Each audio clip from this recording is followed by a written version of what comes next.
Hey guys, Darren here. Welcome to Mayhem Country Living. Hope you guys are doing all right wherever it is that you are. I want to show you what we got to get planted. We finally got that building moved, so now we are going over into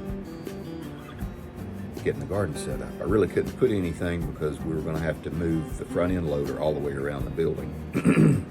So we're getting a late start, but supposed to have a really hot, long summer. From the way I've been looking at some stuff, and it won't be too bad, but I'm going to speed here. These are, now I'll have to just point around in here, and some of them are looking kind of rough because I'm not going to transplant them yet. I just didn't have time. But broccoli, maybe too late for broccoli, but that's okay, it's no biggie. Zucchini. Bush pickles. My wife wanted to try those. Straight neck squash and zucchini, I think, because my wife bought them and she put them down here and I'll later. Oops, that's okay. No big deal.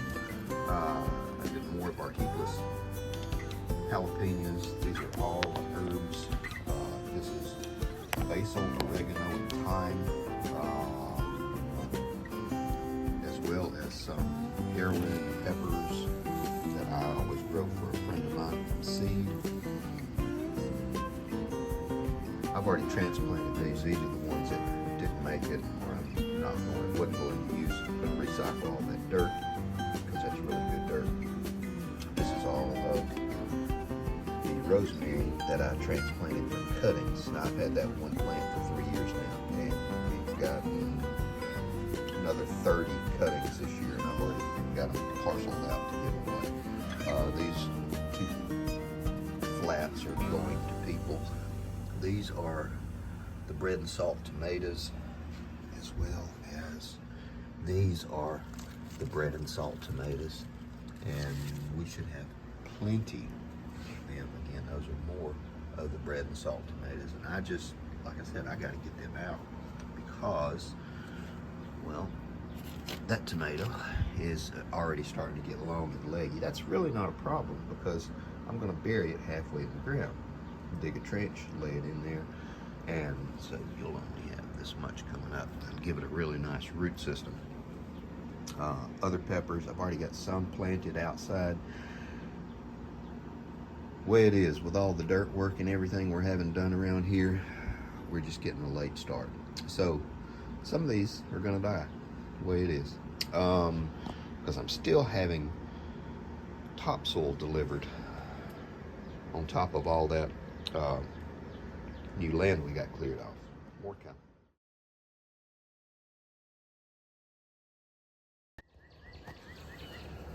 These are all the sweet peppers.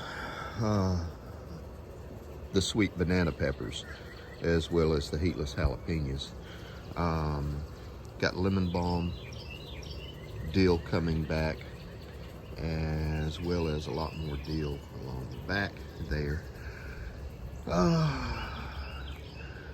This is where we're getting the dirt, so they're gonna put it, I guess, maybe by the barrel is where they're gonna end up putting the dirt. My buddy says he's going to bring in enough dirt to give us a good covering. He said 3 dump truck loads full. I don't know how big the dump truck is. He said something like 21 tons total of good topsoil. He scraped out to make a pond for somebody, so he's giving that to us, or we're getting that from him. Let's see. This one is going to be a little bit smaller here. And this is the one I showed you yesterday morning when we were just out here. I'm gonna probably trim it off the back here, square it up this way. So it will be nice and squared off. I've got my electroculture copper wires or copper coils already out. And we're just getting everything cleaned up, cleared out. All that stuff is going to the road, so somebody can pick it up if they want it. And we can start planting. Yay. There's the guinea. All right, so if you remember last year, we had it nice and orderly and where it looked really pretty, the garden, that is. And we had to pull everything up to accommodate the structures. So, away she goes. But we'll get everything going, and can't wait to get some stuff in the ground. Take care of you people, guys. I gotta go to work.